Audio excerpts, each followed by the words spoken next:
శరణం స్వామి శరణం అయ్యప్ప శరణం స్వామి శరణం అయ్యప్ప శరణం స్వామి శరణం అయ్యప్ప శరణం స్వామి శరణం అయ్యప్ప శరణం శరణం అయ్యప్ప శరణం స్వామి శరణం అయ్యప్ప శరణం స్వామి శరణం అయ్యప్ప శరణం స్వామి శరణం. అమ్మా ఏమిటమ్మా లోకులు కాకులు ఎవరో ఏదో అన్నారని మనం బాధపడితే ఎలా? ఇలాంటి కష్టాల్లోనే ధైర్యంగా ఉండాలి. అసలే నీరసంగా ఉన్నారు, ఇంకా దీక్ష కూడానా? నా మాట వినమ్మా.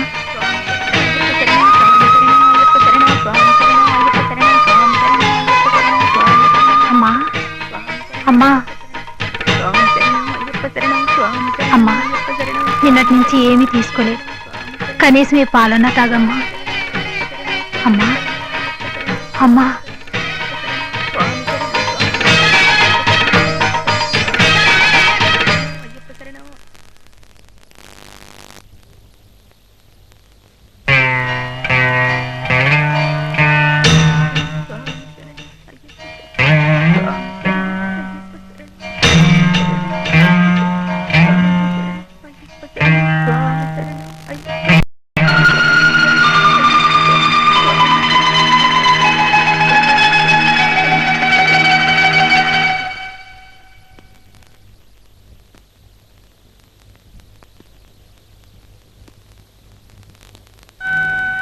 స్వామి, మీకు కావాల్సింది నేనేక?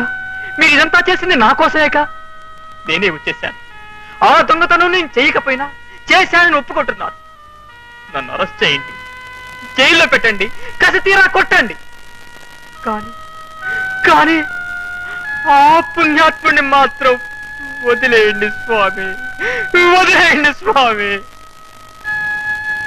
ఆయన కోసం కాదు, ఆయన్నే దైవంగా నమ్ముకున్న ఆ ఇల్లాలి కోసం, తన ఇంట్లో తన భర్తను చూడందే బ్రతికినని దీక్ష పట్టిన ఆ మహా తల్లి కోసం ఆయన్ని విడిచిపెట్టండి స్వామి. కావాలంటే నా ప్రాణాలను ఇస్తాను, విడిచిపెట్టండి స్వామి. ఆయన త్వరగా విడిచిపెట్టండి స్వామి.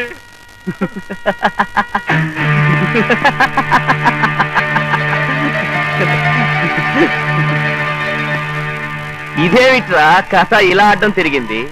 ఆ అయ్యప్ప వస్తాడు, నా కాళ్ళు విరగొట్టైనా సరే ఈ అయ్యప్పని రక్షించుకుంటాడని నేను చూస్తుంటే, ఈ అయ్యప్ప ఏమిటి నా కాళ్ళు పట్టుకుంటానంటాడు?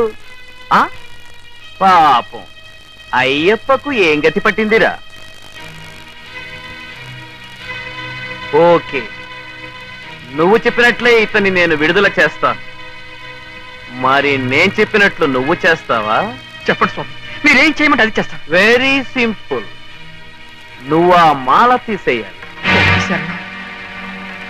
దీక్ష మానేయాలి. స్వామి శర్మ, అది మీకిష్టమైతేనే, నిర్ణయం మీకే వదిలేస్తున్నా. ఆలోచించండి, బాగా ఆలోచించండి, రాత్రంతా ఆలోచించండి, బుర్ర బద్దలు కొట్టుకుని మరీ ఆలోచించండి.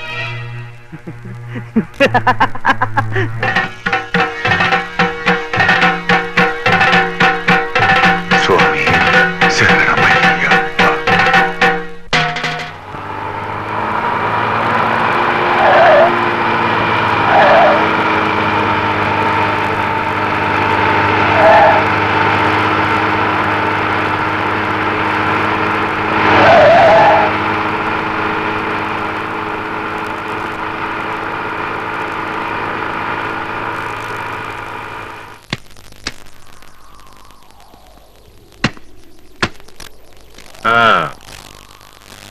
మిస్టర్ ఎన్వి రాజ్, లొకేషన్ చాలా బాగుంది కదూ? బాగుంది సార్. ఎండ వెన్నెల్లా ఉంది కదూ? వెన్నెలాగే ఉంది సార్. రాళ్ళు బండల్లా ఉన్నాయి కదూ? కొండలాగే ఉన్నాయి సార్. మేఘాలు నల్లగా ఉన్నాయి కదూ? అవును సార్, నల్లగానే ఉన్నాయి సార్. అవును, మనం ఇప్పుడు డ్యూటీ మీద వచ్చామా? లేదు సార్. సరదాగా జాలీగా షికార్కి వచ్చాం. ఆ క్యాప్ ఎందుకు? తీసే, జస్ట్ రిలాక్స్, తీసే. ఇటీ good good.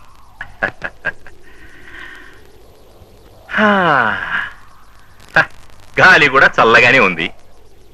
Mister NV Raj sir, నీ కుక్క పోయడం లేదా? వస్తాం సార్. మరి ఆ చొక్కా ఎందుకయ్యా? కొండరాళ్ల మీద నుంచి వచ్చే గాలి ఆరోగ్యానికి చాలా మంచిది, బాడీ బండలా తయారవుతుంది. తీసే తీసే.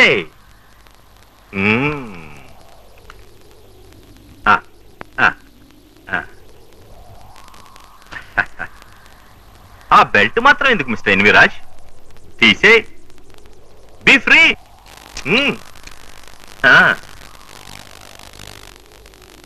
Mister NV Raj sir.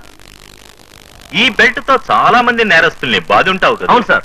పెద్ద పెద్ద రౌడీల్ని, కుమ్ములు తిరిగిన గుండాలను, సంఘ విద్రోహుల్ని, నరరూప రాక్షసుల్ని ఈ బెల్ట్ తోనే చితకబాదాను సార్. Very good. ఇప్పుడు ఈ బెల్ట్ ఇంకో నరరూప రాక్షసుడి రక్తం రుచి చూడబోతోంది. ఎవరి యత్నం సార్?